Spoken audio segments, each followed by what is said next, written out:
Hello and welcome back. My name is Kolrak, and the game is The Forgotten City. And we will continue right where we left off, because I feel we are very, very close to the end. Now, we saw that the god of the underworld is just some kind of strange alien being who's convinced that they are the ultimate moral being who can do no wrong and is incapable of sin, but he's very much flawed like human beings are. He showed us that he acts like a tyrant, so that's not someone we can trust. Salve, friend. Mind telling me who you are and what you're doing with that bow on your back? Yes, I want you to do everything you usually do. Help everyone, so you can get elected magistrate. Oh, sounds serious. I'm listening. Help Yulia. Yulia? Oh no. All right, I can do that. Help Rufius. Poor Virgil. Poor Rufius too, I guess. All right, got it. Help Fabia. All right, let me see. Stop Fabia going in, but send the new arrival to the empty shrine. Understood. And then talk to Malleolus. What? Are you... You're serious, aren't you? I doubt Domitius will let me talk to him, but I'll make sure he passes on the message. That's it. Now go. I'll go, but once I'm done, I'll need you to tell me how you know all of this. Could it be that we are doing this for the last time? I don't know. I don't really trust myself not to make any mistakes. But we shall see. You, Tantalus, cannot catch the drops of water, and the tree you grasp.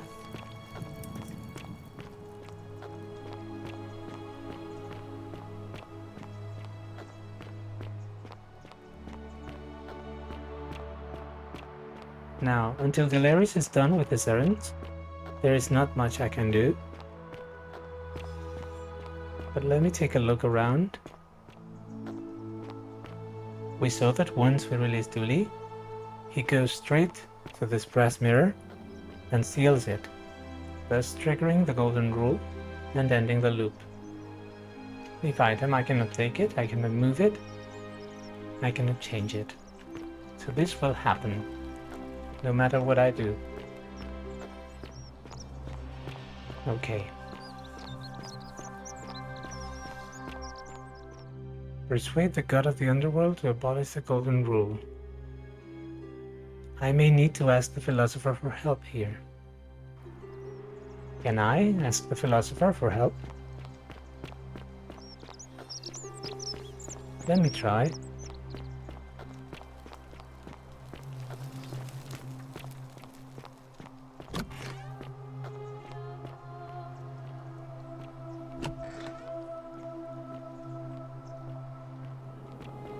The questlove said I had to ask the philosopher for help in order to convince Pluto, let's call him Pluto, to abolish the golden rule. I didn't seem to have an option to do that when I talked to A visitor. Pluto. Welcome, welcome. May I ask your name? We've had this conversation before. You're going to explain that the exertion of power required to create utopia will always result in tyranny. I was indeed, but we've never met before, have we? I'm sure I would have remembered. Blessed Lissa, am I losing my memory? I'm caught in a time loop. Oh, that's a relief. For a moment, I thought it was I who was touched by madness. And yes, we have an option to ask him about persuading the god of the underworld to abolish the golden rule. Let's do that. I assume you're asking me this as some kind of amusing hypothetical? Sure. Lie. Or, no, I met him, but I wasn't able to persuade him. I'm going to try again. Okay, this is showing us a way to get to ending 4. This is good, this is reassuring. Let's be honest. Extraordinary. Then let me see if I can help you. I suppose first I'd want to gather information. I'd want to know about his reasons for imposing the Golden Rule and what he considers a sin. If I could expose some internal inconsistency in his reasoning, some degree of hypocrisy, I might be able to compel him to change his position.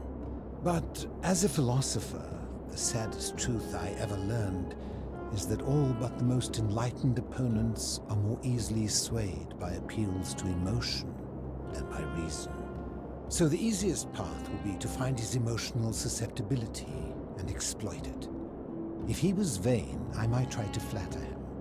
If he was merciful, I would try to evoke pity. As a last resort, I might figure out what he fears losing above all else, and, if I could, threaten to take it away. Though, of course, that could easily go awry. Now, go quickly while my words are still fresh in your memory. Okay, that is all.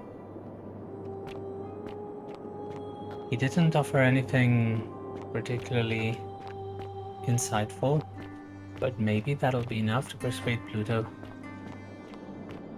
So it seems the idea now is I go to the temple again. I wasn't sure if I would be able to talk to Hades or Pluto more than once, but it seems that I can. I can go there again and use the philosopher's suggestions to get him to abolish the Golden Rule.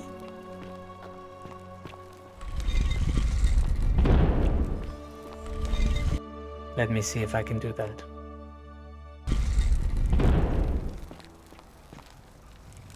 We were able to convince Navia and Kavash before to do what we wanted, so maybe we can do that once more with Pluto.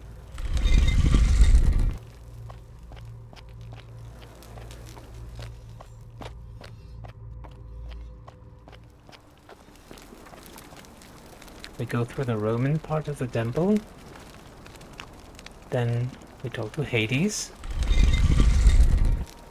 the Greek part of the temple, and now it's the Egyptian part.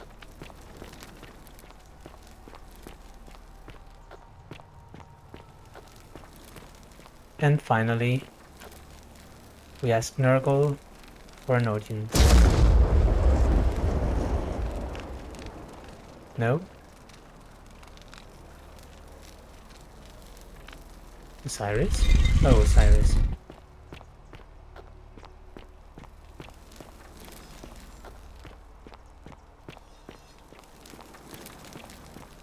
Now it's Nurgle. And we are back in the spaceship, or whatever this is.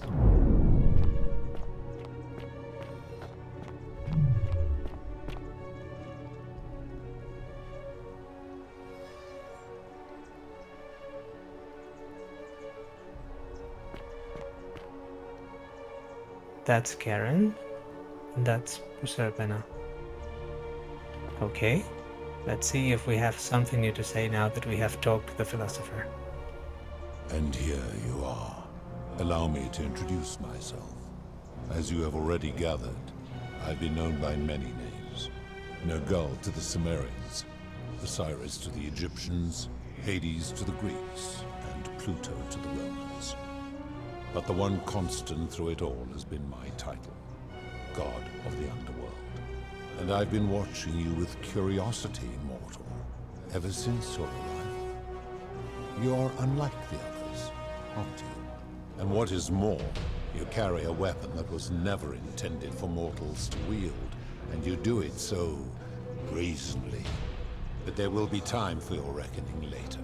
First, as a reward for undoing the desecration of my obelisk, I will allow you to satisfy your curiosity. Ask what you will. Okay, the first thing we notice is that he does not remember the past loop. He's saying exactly the same things he said the first time. So, to him, this is the first time we have spoken, and I guess that's an advantage for us. So now, we know what his story is, we know what this place is, we want to ask about the Golden Rule. That is merely the name your people have given to it, but yes, it is my doing. Okay, no new options here. Maybe we could explore some of these options, but let me see the other ones first. Very well. What do you consider a sin? I've always considered that the cornerstone of morality is the ability to determine right from wrong on one's own. It is the simplest of concepts, and each one of you is born with the faculties required to apply it to any situation. Yet none of the peoples who expressed this rule were able to uphold it. Curious, is it not? This is interesting because some of his ideas on morality contradict what the philosopher said when we had that dialogue with him several episodes ago. I think it was episode 8. Let's try this one. That principle is not as easy to apply as it sounds. For you, perhaps. Okay, so much conceit. I've seen some terrible things here that you didn't consider a sin. How could you let them happen? The problem with this one is that once I say this, he ends up attacking me. So unless there is a new option here, this ends the loop. Well, I think it's time. Let me try. I've seen some terrible things here that you didn't consider a sin. How could you let them happen? Do you plan to speak in sweeping generalizations, or are you going to give me an example?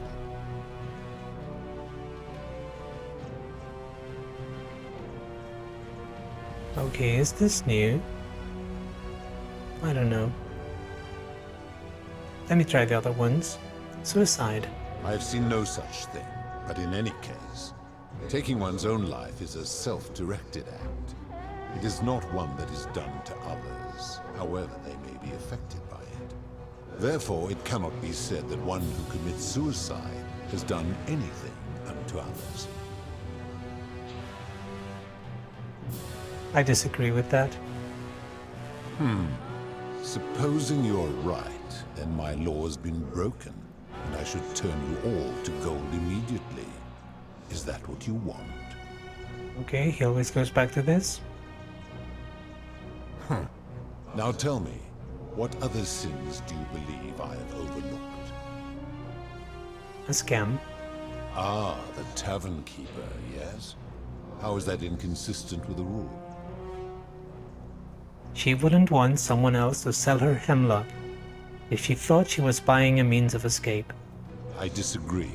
Having watched that tavern keeper, that is precisely what she would expect from others. She would view it as a game, one she intends to win. I disagree with that, but let's say fair enough. We have not tried that yet. Now tell me, what other sins do you believe I have overlooked? Okay, there is no new option. Maybe this one. I do not remember this one from last time.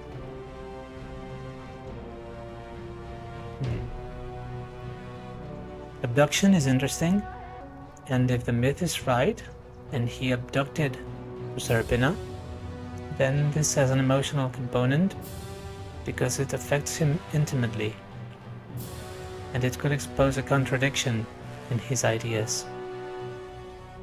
Abduction? You mean the magistrate imprisoning his daughter in the cistern, I take it. He did so because she sought to escape, a sin I take particularly seriously. Better that he stops her from escaping, albeit brutishly, than I have to wipe out this entire city to punish her. Wouldn't you agree? I disagree with that. Supposing you're right, then my law has been broken, and I should turn you all to gold immediately. Is that what you want? No, of course not. Now tell me, what other sins do you believe I have overlooked? Never mind. Very well. Let's talk about something else. Very well.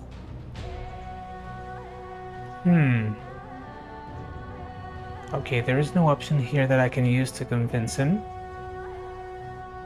But I can say that's all the questions I had. Let's see what he has to say after that. Good. Then now it is time for your reckoning. Only, it seems, something is wrong. It has long been within my power to see into the hearts of mortals and weigh their deeds in life. But when I peer into you, I see only a blank slate, as if you did not exist until you appeared in this city. How is this possible? Charon, where did you find this one? I do not remember ferrying you. How did you come here? Maybe you're getting forgetful in your old age. You would have us believe that my servant merely forgot bringing you here.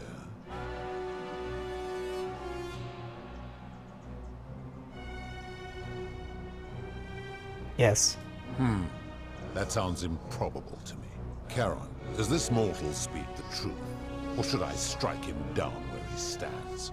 Perhaps. The waters of the River Lathe are known to have that effect. I will take you at your word. But as long as your past remains shrouded in mystery, it seems I must put your reckoning on hold. Good. But answer this. Why have you come here? What is it you seek? Now we're getting somewhere. I would like you to put an end to the Golden Rule.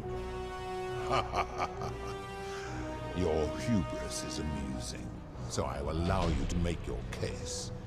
But I warn you, if you anger me or waste my time with lies or wrong-headed arguments, you face death here. So, tell me, why should I put an end to the so-called Golden Rule?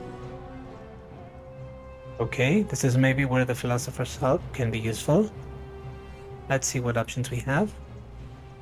If you're doing this for love, you should know that Proserpina doesn't love you. I don't think he cares. He's obviously a psychopath. He has no regard for others. He doesn't care about their suffering. So, yeah, no.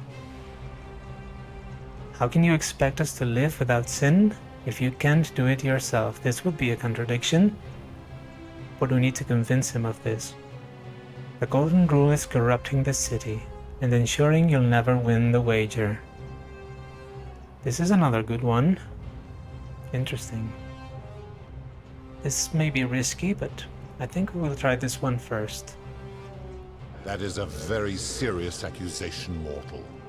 What sin have I committed? What evidence do you have to support it? Didn't you abduct Proserpina and imprison her here? You've trapped people in the city against their will. You've given terrible punishments to hundreds of people, some for minor sins, and some who committed no sins at all. Never mind, I'd like to change my argument. These three options are all true, and yeah, I will try the first one. I am well aware of the story told by the Greeks and Romans of my so-called abduction. It is entirely unfair. My love was dying, and I intervened the only way I could to save her life. What would you have done? But didn't she choose to die? It was an act of rebellion against the others. She knew I would have to act to save her, and I did because I loved her. I love her still. Accordingly, I reject your argument. You've trapped people in this city against their will. These people were all dead when my servant found them. I gave them a second chance at life. Would you prefer to have simply ceased to exist? Yes. Maybe.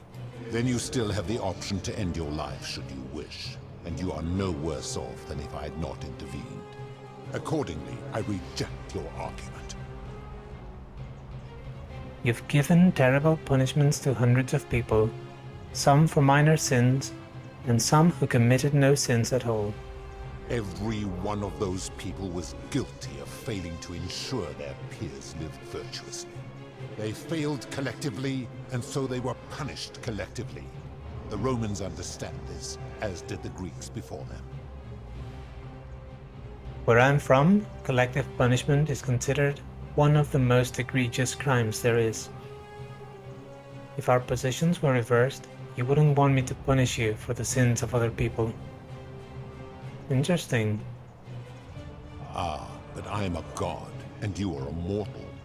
Why would you expect me to treat you as I treat my own kind? You are not a peer. You are not a respected equal. Let me ask you this. Do you treat insects as you wish to be treated? Do you care for their well-being as you would your fellow man? Do you ensure they have food and shelter and protection from predators? Do you give them rights? Well, animals have rights. Some of what you said is not applicable, but the basic idea stands. And the idea that you are exempt from any moral responsibility because you are superior is a pretty terrible argument. Being cruel against insects because you think you are superior to them is not moral behavior. I warned you not to lie. You will make a fine statue. Okay, this is not good.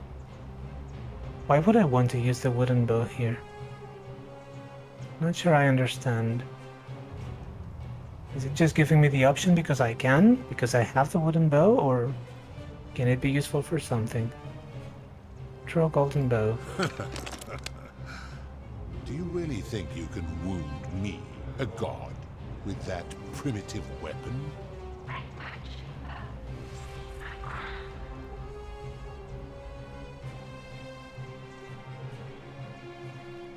Pathetic. The many shall suffer for the sins of the one.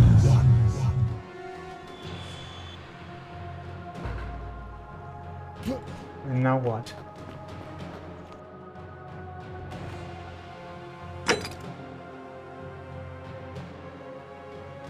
Rewind time and show Pluto you have Proserpina's crown.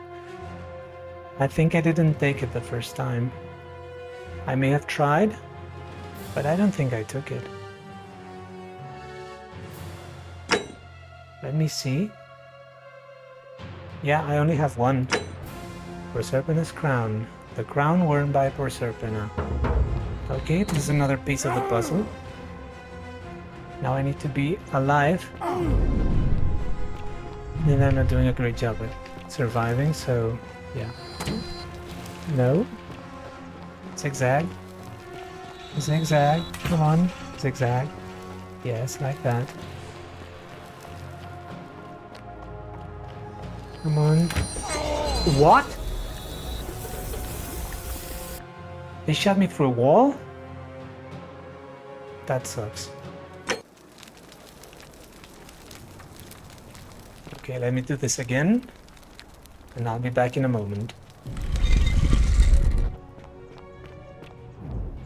If you're doing this for love, you should know that Proserpina doesn't love you. She cannot know. Huh. Okay, I see what you're doing. You are trying to undermine the one thing keeping me anchored here. You are playing a dangerous game. okay, my apologies, I misspoke. You have no idea how close you just came to eternal torment, mortal. You will need to do better than that. The Golden Rule is corrupting this city, and ensuring you'll never win the wager. How so? And be specific. You have made a grave allegation, and I expect you to back it up. Theseus is price gouging for life-saving medicine because he knows nobody can take it by force. Rufus has become so paranoid that he's jumping at shadows, like Virgil's sexuality. Aurelia is exploiting people's desperation to escape by selling them hemlock. Malleolus has trapped people in dead bondage by convincing them that rebelling would break your law. True. I have witnessed him doing that. I guess we can try them all in order. He is a volatile and confused fellow, that one. I admit, I have grown disturbed watching her. Okay. This is going well.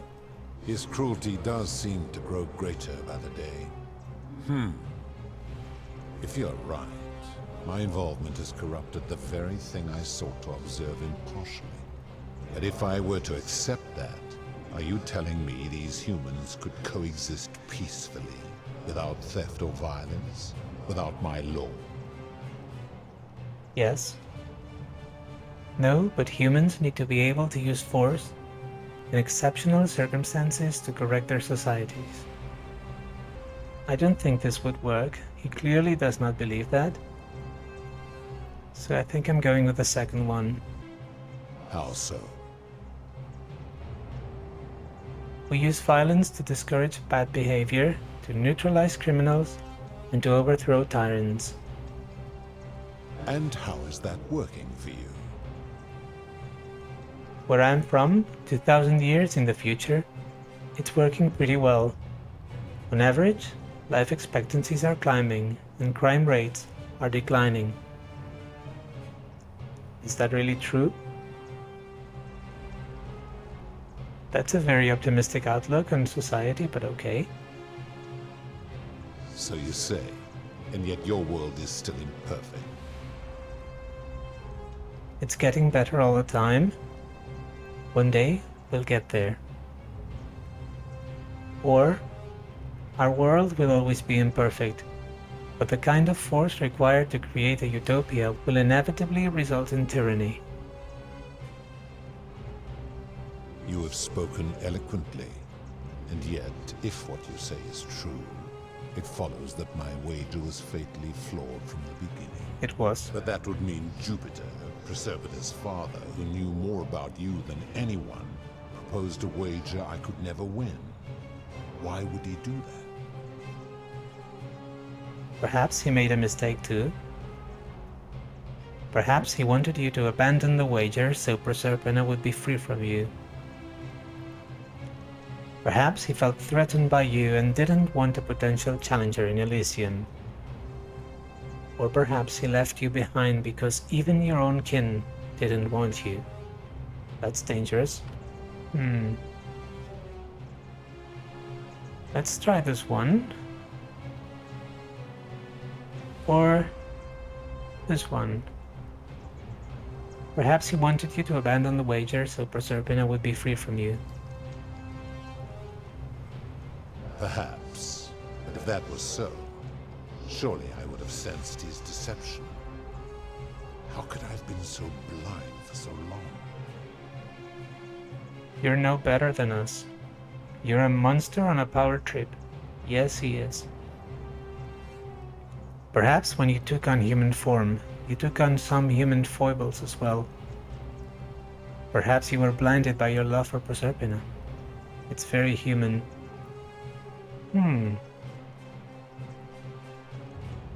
This is absolutely true, but I don't think that will convince him of anything. Perhaps you were blinded by your love for Proserpina.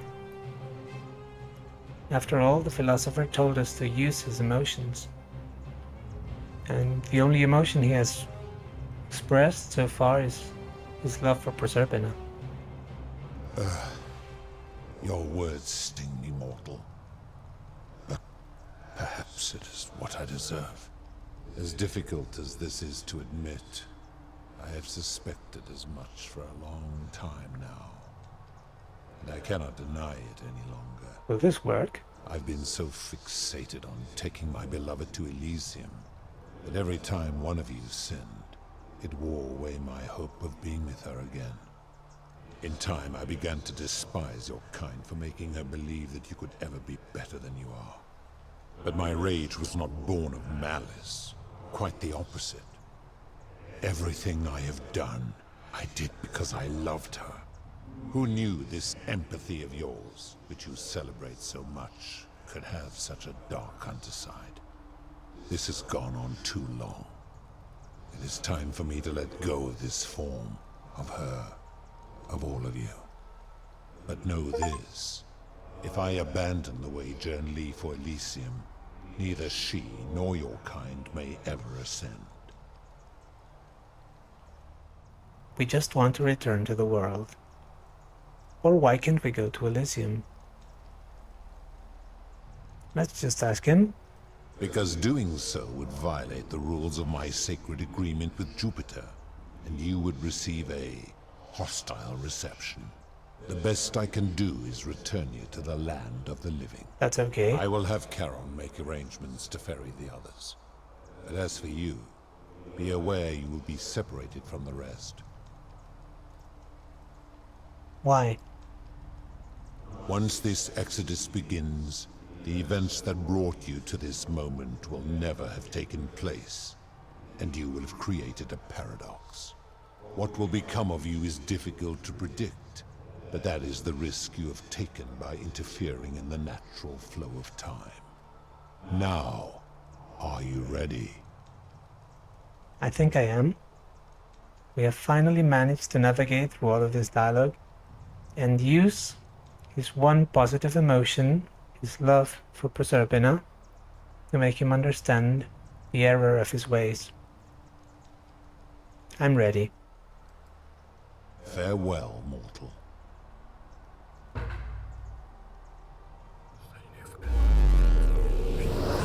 And just like that, the Golden Rule is no more. The Forgotten City is no more.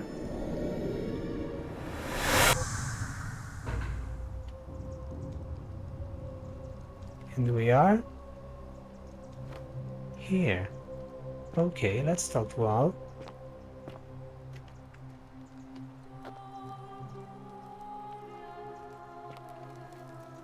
Oh. Hi there. Gave me a bit of a fright. Thought I was in here alone. I'm Al. Alworth? I came in here to find you. Well, here I am. I'm sorry, I didn't catch your name. I'm Kolrak. Oh, did that lady in the forest send you in here after me? I guess I lost track of time, learning about the history of this place, and it is extraordinary. I'm fairly certain you and I are the first people to set foot in this city for about 2,000 years. Fortunately for us, the last person in here was a Roman man named Galerius, who inscribed an account into a tablet. Apparently, there was a community of 20-something people trapped in here, and living in fear of a curse they called the Golden Rule. They believed that if even one person sinned, an unknown god would cast them all into gold, like the 1,000 people who'd lived here before them.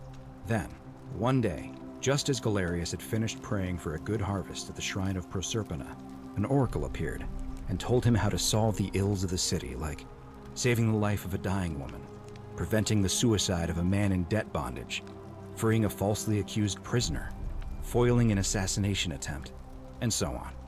Meanwhile, the oracle walked up to the temple of the mysterious god, this one right here, and demanded an audience. And the doors just opened up to him. Nobody knows what went on in there, but Galerius wrote the oracle must have been more persuasive than Odysseus, because the next thing he knew, the ground shook and the voice of that god rang out over the city. The many have suffered long enough. Unfortunately, Galerius' account just sort of stops after that, leaving a lot of questions unanswered. What became of him and the other people who lived here? What happened to all the golden statues? And did this mysterious oracle single-handedly undo the curse that had terrorized people for hundreds of years? These Romans are crazy, okay. No, I think I can safely say, actually that was me. What? Oh, I see. For a moment there I thought you were serious. Anyway, I think I found a way out through the aqueduct that brought water into the city. Follow me. Okay, so this time he didn't believe me. And yeah, I'll be right behind you. This is it. This is the last ending. It's taken me a while to get there, but I'm excited.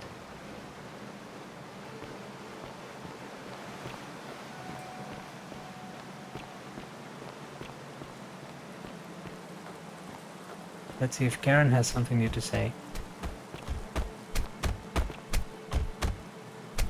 I'm gonna pause here for a moment and make sure nobody else has ever lured into this temple. Okay, good idea. You go on ahead. I'll be there soon.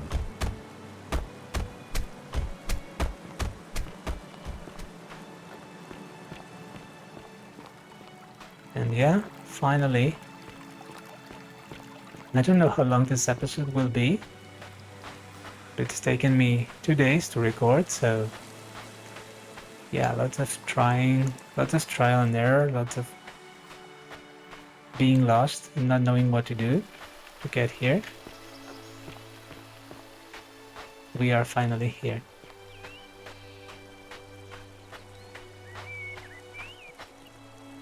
You're back! But you're alone. Does that mean you didn't find Al? I found him. He'll be here in a moment. Oh, what a relief. Thank you so much. I was beginning to think you'd both become trapped in there. Why don't you tell me what you discovered while we wait? Oh, these are new. I discovered you're not who you said you were. I remember meeting you 2,000 years ago. Ah, I see. I thought you might. Well, now you know. I suppose you have questions. Who are you, really? Well, I know, but okay. You can just call me Charon, if you like. I am sorry I was not completely honest with you when we first met. I do not enjoy deceiving people. Believe me, I do not. But I have learned, from 5,000 years of experience, that most people find comfort in familiarity, in gradual change, and coming to see the truth in their own time. What truth is that? That you died, of course. You were dead when I brought you here. My role, as the servant of the god of the underworld, has always been to assist the chosen to cross the threshold from the land of the living to the land of the dead.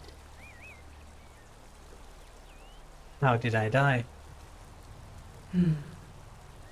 Usually, when people do not remember how they died, it is because they suffered a terrible trauma. Most souls would rather not remember. Ask yourself honestly, do you really want to know? Again, I've never tried, I suppose not. But really, I would want to know. And even though I know how I died, because I have asked her before, twice I think, my character does not know, not in this timeline. So, I would ask this again. Yes, I want to know. As you wish. You were murdered.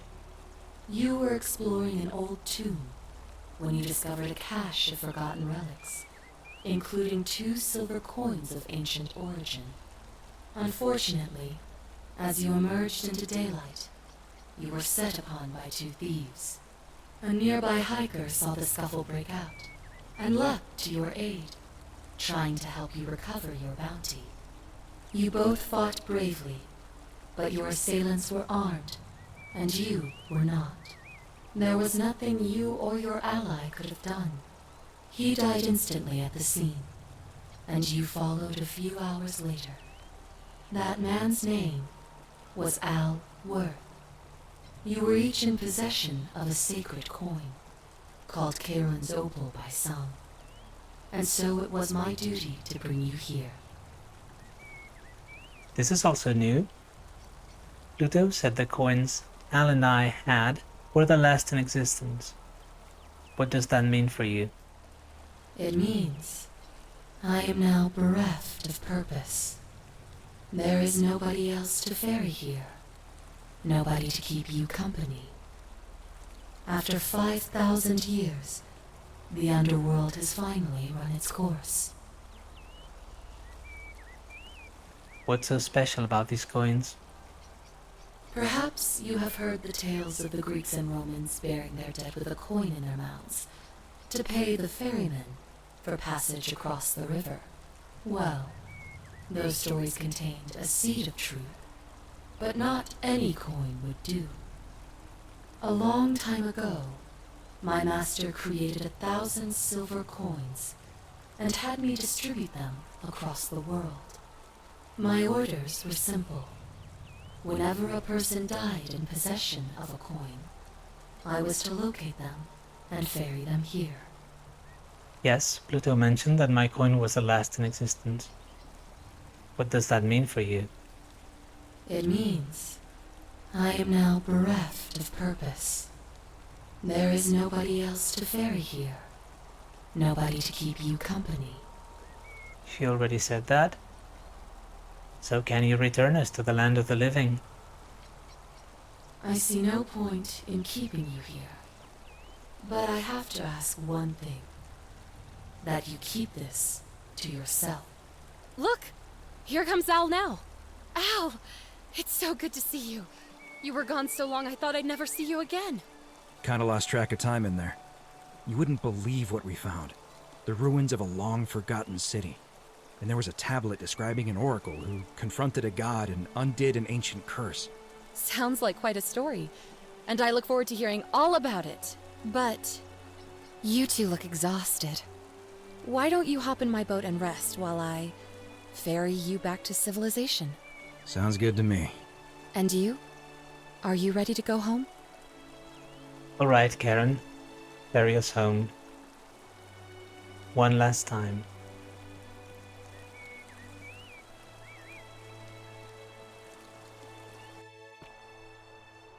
One year later. Whoa. What is this? This is unexpected. I love this. We're in a museum. Okay. Yeah. Private member wing. Currently exhibiting ancient Rome, ancient Greece, ancient Egypt, and summer. Very appropriate, yes. Who is that? There is only one person here.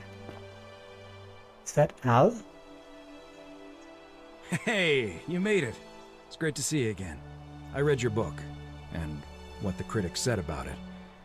I guess they weren't ready for your theories about the underworld.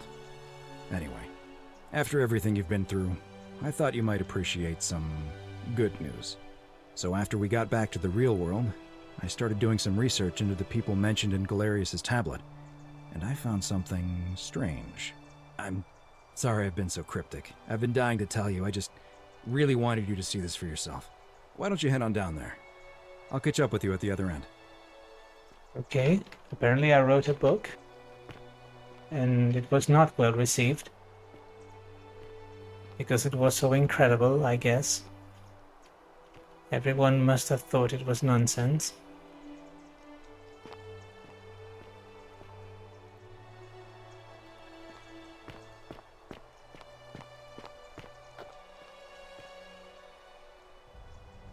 What? You're finally here. Remember me? What? Galerius? What are you doing here? It's a crazy story. After you disappeared, Charon appeared and told us she was returning us to the world. Even gave us some coins to help us start our lives over. Only, for some reason, she returned us to your world instead of ours. Anyway, I know we only ever had that one conversation, and I wasn't even sure if you'd remember me, but I wanted to say thanks for freeing us from the underworld and giving us a second chance at life. What are you doing with yourself these days? Oh, I used Charon's gift to buy a farm in Umbria. Got a villa on it too, with enough room for Dooley, of course. It's hard work, but I sleep soundly every night. I'm finally my own man, and I wouldn't change it for the world. You're with Equitia now? I know! I can't believe my luck either. But we're engaged and living together. Wow. We're planning to get married next spring. If you're gonna be around, we'd love to see you there. I would love that. Count me in. It was good to see you again, Galerius.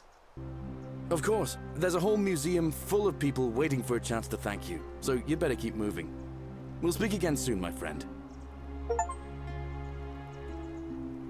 The Oracle. Assemble as many people as you can in the museum. Okay. So depending on what you do, there may be different numbers of people here. Okay. Oh, hello. I want to talk to Equitia. You're here. It's lovely to finally meet you. Galerius told me all about you. And of course, she doesn't remember me at all.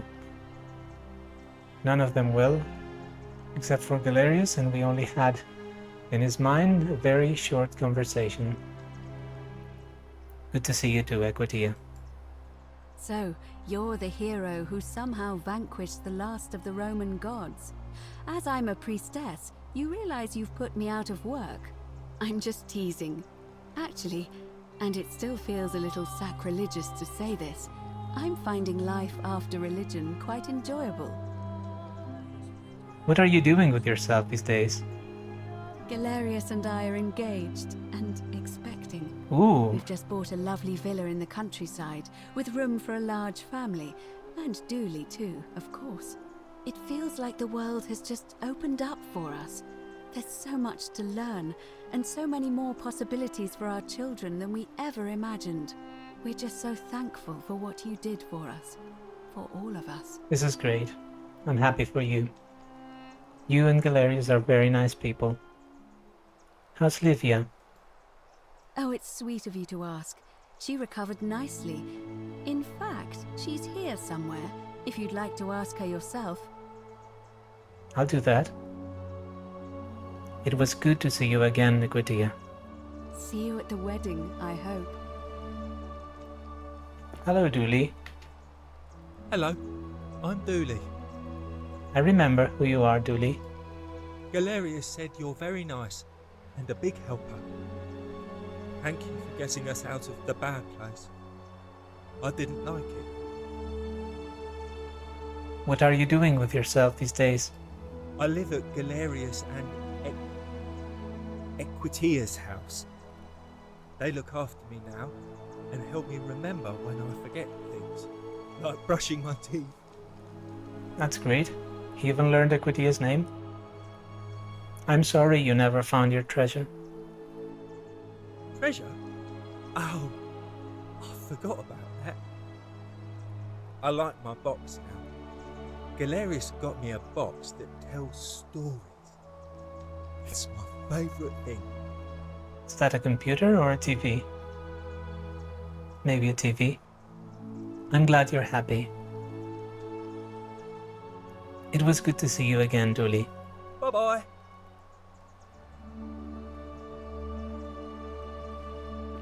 And more people.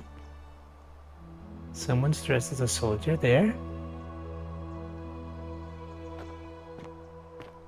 That's Horatius, of course. Hi there, I'm Horatius. Hi, Horatius. I understand we have you to thank for giving us a second chance at life, and reuniting Centilla with us as well. So, thank you. What are you doing with yourself these days? I'm living up north and studying in the military academy in Modena. I'm going to be an officer one day. The world's changed a lot, but some things stay the same. Would you believe we're still studying military tactics from my time? Alexander the Great, Caesar, Hannibal Barca. Still, I have to keep challenging myself to let go of old ways of thinking and embrace the new. As Seneca wrote, the ones who pioneered our paths aren't our masters, but our guides. Still quoting Seneca. I'm sorry you never got to see your girl again. Ah, you remembered that. Thank you. I grieved for a time, but that's done. In the words of Epictetus, as those who rode behind triumphant generals remind them they are mortal, remind yourself your precious one isn't one of your possessions, but something given for now, not forever. Well said. Thanks. Whatever happened to your buddy Domitius? He's not my... Oh, I see what you did there. Good one. He had more trouble adapting than most. He got himself disqualified from the UFC, so he started some kind of underground blood sport tournament, like we had in Rome. Suppose it appealed to people's baser instincts. And they say he made some good coin, killing a bunch of men like that. But his luck finally ran out, and his life along with it. You know what they say. Live by the sword, die by the sword. Okay, I was thinking they all adapted great, considering the shock it must have been to suddenly live 2,000 years in the future. So it appears not all of them adapted, and Domitius ended up dying. That's a shame. Perhaps. It was good to see you again, Horatius. And you. Farewell. Is that Hey. Cynthia? Cynthia. Okay. I take it you're the Oracle. Thanks for coming. Good to see you again, Cynthia. Actually, I changed my name to Cynthia. I didn't want to be associated with Sentius after what happened. Of course. I'm not sure if you heard, but after you drove Pluto off, Proserpina emerged from the Great Temple. She knew right away what none of us had figured out about that psychopath. He'd been keeping my little sister locked up in the upper cistern all that time. But he's been dealt with. He's... you know what? The important thing is, we'll never see him again. What happened to Cynthia, I want to know. But first, what are you doing with yourself these days? Anything I want. I'm a woman of means in a vast new world. I can go wherever and do whatever I please. Of course, I mostly just stay in my villa and have my servant Alexa summon things for me, because it's just awful out there. Barbarians everywhere. Okay, Cynthia, I see you'll never change. Now, what happened to Sentius? He's still there, all alone. The last golden statue in the underworld. Trapped in a metal shell, slowly losing his mind until the end of time. Eternal torment. Just what he deserves, if you ask me. That seems a bit excessive, yeah, but... He did once tell me he wanted to live forever. Then I suppose he got his wish. It was good to see you again, Cynthia. You too. See you around. Now, it's here. This has to be Julia and Lucretia.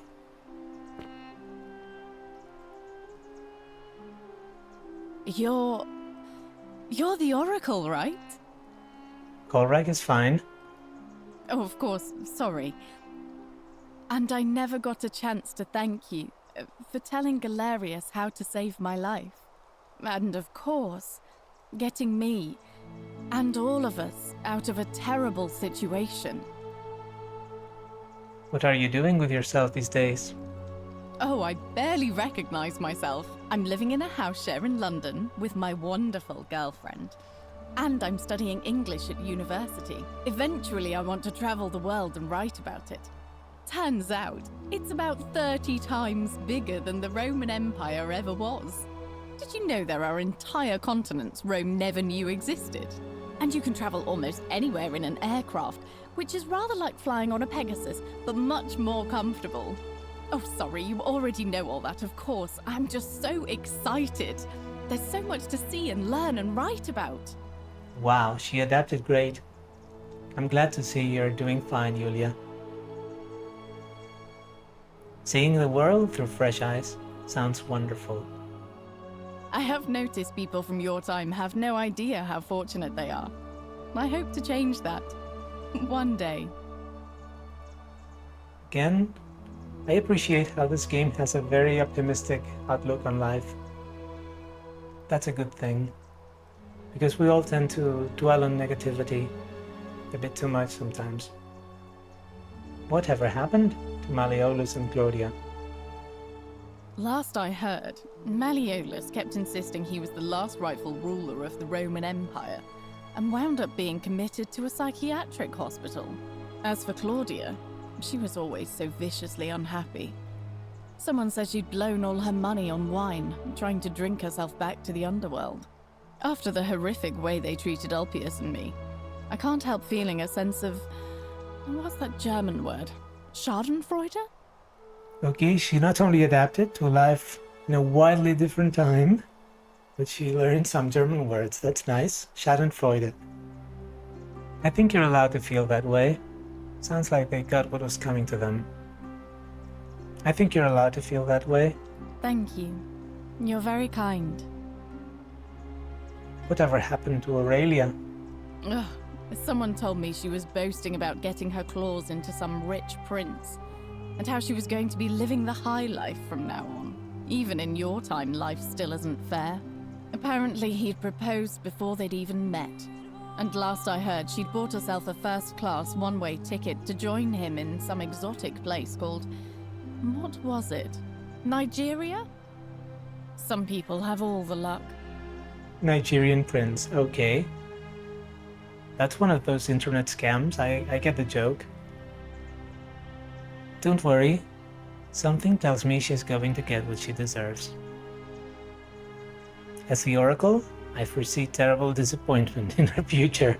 Okay. Yeah, let's try this one, it's fun.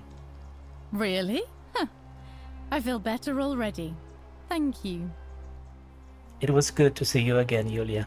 You too! If you're ever in London, let me know. We can go to bars and drink wine and listen to the stories of the 9 million people who live there. I'll take you up on that. I hope so. I hope so too, Yulia. Now, Lucretia. You are here. It's nice to finally meet you. Hey, Lucretia. Lucy is fine. I'm making an effort to blend in, as you can see. We are all trying to keep a low profile. If the world knew we died 2,000 years ago and were suddenly brought back to life 12 months ago, they'd never leave us alone. Speaking of which, I wanted to say thank you in person. I'd say the gods smile on you, but I hear you drove the last of them off. So... Yeah, no one's smiling on me anymore. What are you doing with yourself these days? I'm studying to get into medical school. As much as I resented the responsibility of keeping everyone in the city alive, when it ended, I realized I missed it. So I guess I'll just keep saving the world, if begrudgingly, one patient at a time. That is great. It was good to see you, Lucy. You too. Don't be a stranger.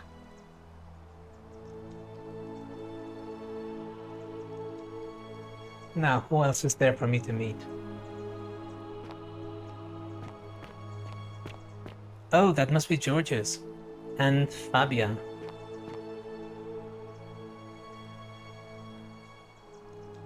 Greetings. You must be the legendary Oracle. It is a sincere privilege to finally make your acquaintance. I am Georgius. Dressing smart, I see. Good to see you, Georges. I am told we have you to thank for freeing us from Hades, and for that, I am most grateful. What are you doing with yourself these days? I am reacquainting myself with Greece. It has changed so much over the last 2,000 years, I barely recognize it. This is at once heartbreaking and thrilling. Perhaps one day, once I have seen all of this new Greece and sampled her delights, I will settle down in Santorini in a villa overlooking the Azure Aegean Sea.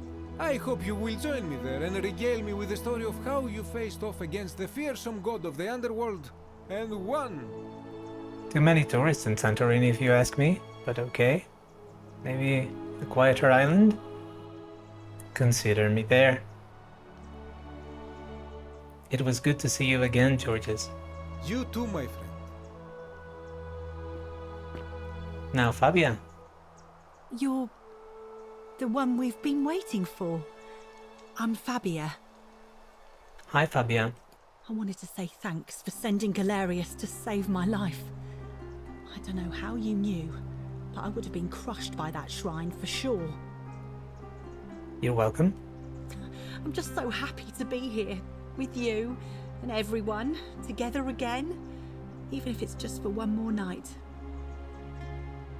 What are you doing with yourself these days? Well, it's not like I have to work with all the silver Charon gave me, so I just do what makes me happy. Mostly that means baking for my friends and looking at memes while binging TV shows in yoga pants. What a time to be alive. Okay. I'm glad you're happy. Thank you. I really am. It was good to see you, Fabia. You too. And that's... Who is that? The hermit philosopher, of course. And here you are. It's wonderful to see you again. Nice bow tie. Good to see you too. Oh, and by the way, I go by Philip now. A fine Greek name. I never thought I'd leave that cave, let alone the city. And now I'm living in the 21st century. What a time to be alive. And it seems I have your catabasis to thank for it. What are you doing with yourself these days? I'm working as a consultant to the Faculty of Classics at Cambridge University, helping fill the odd gap in their knowledge. Not that I need the money, but I do love being around enlightened minds again. Do you still think Utopia is out of reach? Aha! You remember that? I did. I have to admit, I've been profoundly impressed by the advances humans have made these past 2 millennia. The sum total of human knowledge available at our fingertips, miraculous modern medicines, and a series of prosperous democracies. Your contemporaries have come further toward utopia than I ever thought possible, though there's still a way to go. There's still a long way to go. But yeah, agreed. It was good to see you again. My sincere thanks once again.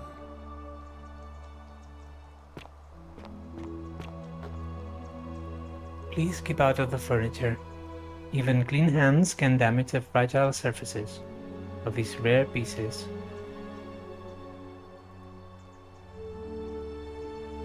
Some soiree, innit? It had to be you, Decius. It had to be you. Ah, hello at last. You must be the oracle I've heard so much about. I'm Dacius. Hi, Decius. Listen, I wanted to express my sincere appreciation for what you did. If it wasn't for you, I'd never been able to sell all those useless old relics I accumulated. Whatever you did in that temple made me a very wealthy man. Thank you. No need to thank me. It was entirely unintended. Such acerbic wit. I love it. What are you doing with yourself these days? I took the money I made from selling my trinkets and started investing in the stock market. That's where the real money is now. In fact, I was hoping to ask your advice, you being the oracle and future seer and all that, on which stocks I should invest in next. I can't decide between fossil fuels, tobacco, gambling and arms. What would you recommend? Wow. This guy will never change. I wouldn't help you, even if I could. Oh, don't be like that. You can tell your old pal Dacius. I won't take no for an answer. Yeah, so let's see our options. DVD rentals have a bright future. Broadcast television is going to be the next big thing. Print media is going to make a huge comeback. Clearly, DVD rentals have a bright future. Oh, of course, yeah. I was just thinking the same thing. I'll go home and buy up as much stock as I can tonight. I'm going to make a bloody fortune. I'll be going now. Of course, don't let me keep you. Thanks again for the tips, my friend. All the other ones were so emotional and nice, and this guy's an asshole. Good evening. Hi, Octavia. Oh, hello. It's lovely to meet you. I've heard so much about you. Nice to see you too, Octavia. I'm thankful that you're here. I was sure the person who drove off the last pagan god would have more important things to do than visit the likes of us. But thank you for coming and for saving our lives. What you did was extraordinary, and I'll never forget it. What are you doing with yourself these days? I'm living in Rome again, in a charming little flat by the Tiber. Not far from my old place. Oh, and I'm training to be a crisis counselor. After you sent Galerius to persuade Ulpius not to take his own life, I was inspired. I just want to spend the rest of my life helping people, like you helped him. Sounds like a noble cause. Good on you. Thank you. That means a lot. It was good to see you again, Octavia. And you. Oh, and I hope this isn't too forward, but some of us are going out for a drink after this, if you'd like to join us. Sounds good. I'm in. Wonderful. I'll see you soon. Greetings. Good to see you looking well, Livia. Thank you for your kind words and for liberating us all. In all the time I was in the underworld, I never once imagined that I might end up in a place so much like Elysium. What are you doing with yourself these days? I'm recovering. Octavia was kind enough to let me stay with her for a while, at least until I'm well enough to be independent again. Read any good poems lately? Ah, you remember that. I'm a little tired of Ovid, but that's all right. I have 2,000 years worth of poetry to catch up on now. I'm already up to the 19th century, and am quite enjoying the work of a fellow named Poe. I think I may have found a kindred spirit. Men have called me mad, but the question is not yet settled whether madness is or is not the loftiest intelligence. Nice. I like Poe. Well said. It was good to see you again, Livia. And you. Farewell, friend. There's a lot of people here. Bash. It is an honor to finally meet you, Oracle. Thanks, Kabash. You know my name? Oh, of course. You are an oracle. You know many things. I too would like to offer my thanks for releasing us from that place, and for your role in bringing us here. This world is truly wondrous. What are you doing with yourself these days? For a time, I returned to Alexandria, but they have no need of another fisherman, and I came to see there is nothing for me there. Instead, I have decided to follow the custom of your youths and backpack the world. Nice. It is a great adventure, and I have met many people from many cultures. I spent the first 25 years of my life avoiding the 42 sins that would deny me access to the afterlife. Now, I think it is time I had some fun. That's great. Good for you. Sounds like you've earned it. Indeed. Well, it was good to see you again, Kabash. Thank you, Oracle.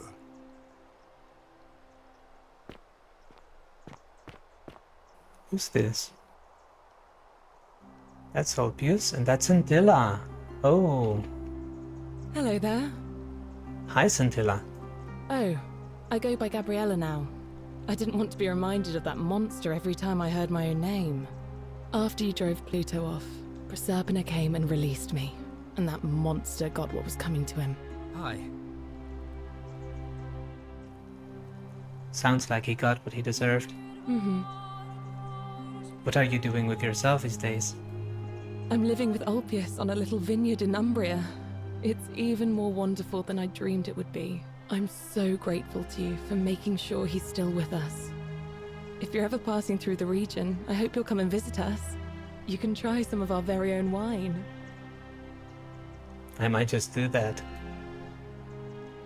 Well, it was very good to see you again, Gabriella. Thanks. You too. Hi, Ulpius. It's nice to finally put a face to the name. I'm Ulpius. Good to see you too, Ulpius. I understand I have you to thank for sending Galerius to save my life. The way you just showed up out of the blue and stopped me from making a terrible mistake, I'll be forever in your debt. What are you doing with yourself these days? I'm living with Gabriella in Umbria. We finally bought the little vineyard we always dreamed of. It'll be a little while before we know what we're doing, but every day I look at her and this extraordinary new world with all its beauty, and I think, what if I'd given up hope and missed out on all of this? So we're living each day to the fullest. And we end them all the same way, sitting together on our terrace with a glass of our wine, which the locals say is almost drinkable now, and watching the sunset over the rolling hillside. And I couldn't be happier. That's a very good message, a very positive message. He got through his despair and eventually ended up in a place where he's happy. I'm glad you're happy. Thank you. I wouldn't be here without you. Thank you, Ulpius. It was good to see you. You too. Rufius. Nice to meet you. Wait, are you guys together now? Good to see you too, Rufius. I go by Rufus now. New start, new name. Oh, and thanks, by the way, for what you did. Sorry, I'm no good with the mushy stuff. What are you doing with yourself these days? I live with Virgil in Rotterdam, not far from where he grew up. Rotterdam? It's very modern. Destroyed in the war, and it rebuilt itself. Good place for a fresh start. Haven't decided what I'm going to do with my life yet. One adjustment at a time. It turns out you were right. The statues really were watching us. Huh. Good to know. Anyway, it was good practice for the new world. Security cameras and smartphones everywhere. Got to stay vigilant. That is unfortunately true. It was good to see you again, Rufus. You too. Look us up next time you're in the Netherlands. We're grateful. I'm happy for you. Now, Virgil. Hello. It's so nice to finally meet you. I've heard so much about you.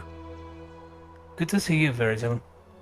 I wanted to thank you personally for getting us out of there. And for helping Rufus come to terms with himself. He may come off a little gruff, but once you get past that, he's a lovely fellow. What are you doing with yourself these days? I'm studying to be an architect again, and living with Rufus in our beautiful flat in Rotterdam. Just down the river from Nijmegen, where I grew up. Of course, it's improved immensely since I was there last. Gleaming futuristic buildings and clean streets, full of educated, accepting people. You natives of the 21st century have no idea how fortunate you are. You are probably right. In any case, it was good to see you again, Virgil. You too. As Rufus said in his own laconic way, if you're ever in the Netherlands, we'd love to show you around. It's the least we could do. I may just take you up on that.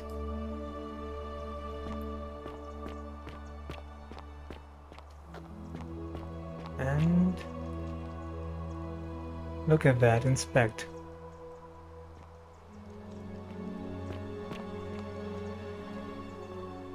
Okay.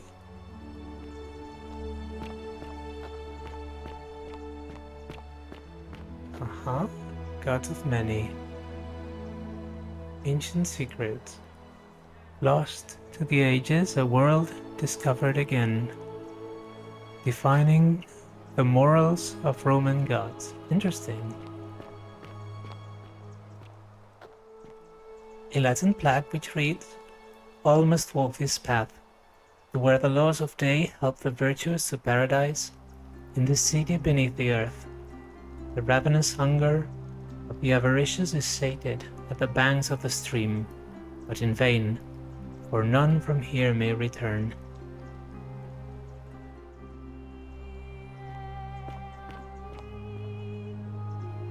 The early Christian carvings.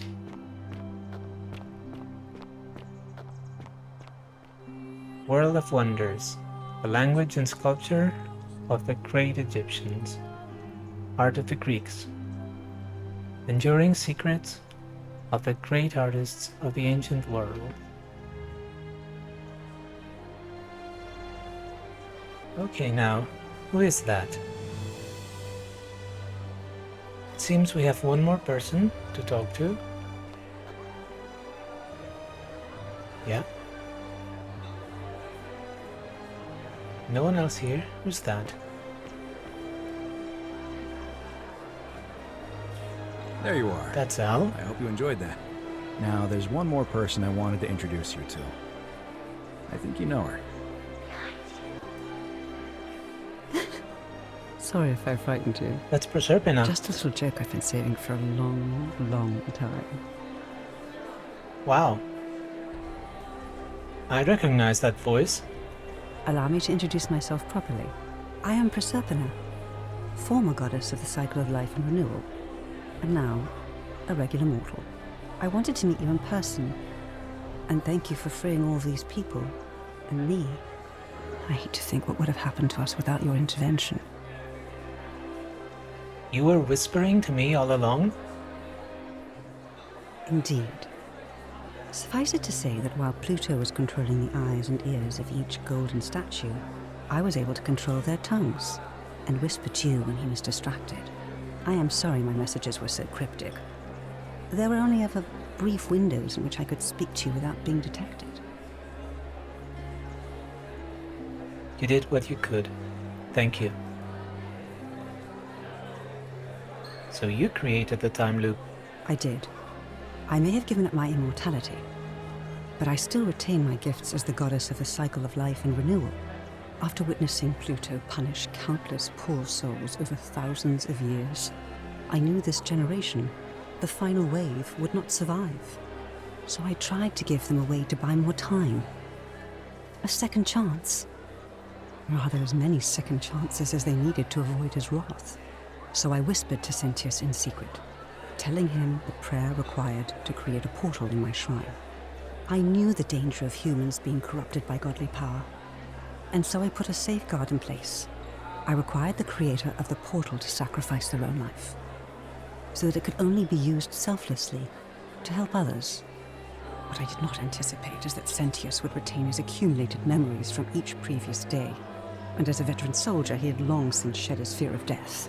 He quickly discovered that he could, in effect, prolong his own life indefinitely by exploiting the cycle.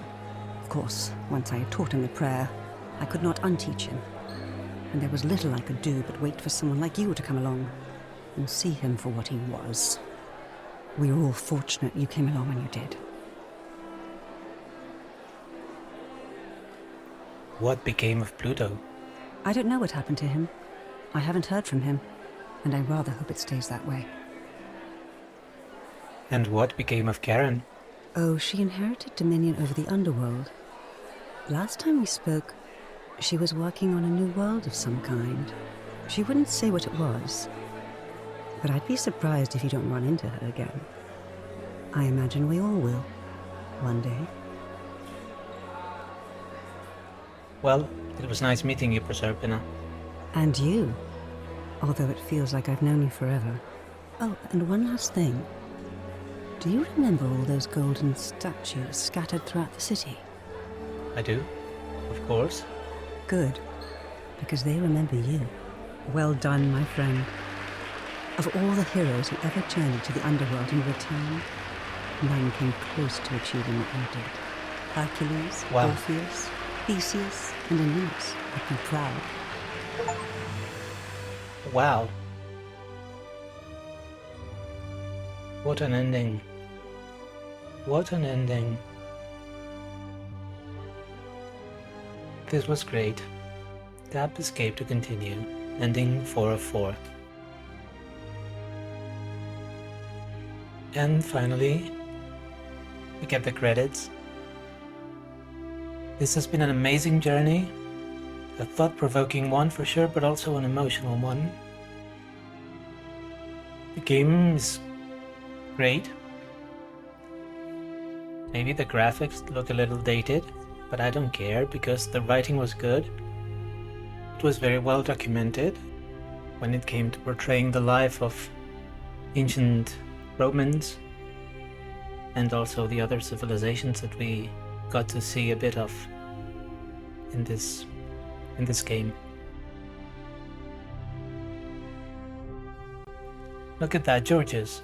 That's a Greek name. That's obviously a Greek actor. Well chosen then. Very well chosen. We can see all the names of the people who worked on the game, and especially the voices that made it come alive for us. I really enjoyed the voice acting in this game. So yeah, thanks to all these people. And thanks to you for watching, for liking, for subscribing. Because this is a tiny channel and not many people have been interested in this series so far, but I really do this for myself, so that's okay. And I had a great time. And it made me think. It lived in my brain, rent-free. Even when I didn't play for a few days, I kept thinking about it. And at the end of the day, this was a puzzle game, because there were mysteries to solve. I had to put 2 and 2 together and get all the information, all the pieces, to find the answers to the mysteries. This was a very good experience for me, and I hope, if you are watching, it was also a good experience for you. Yeah, this was amazing.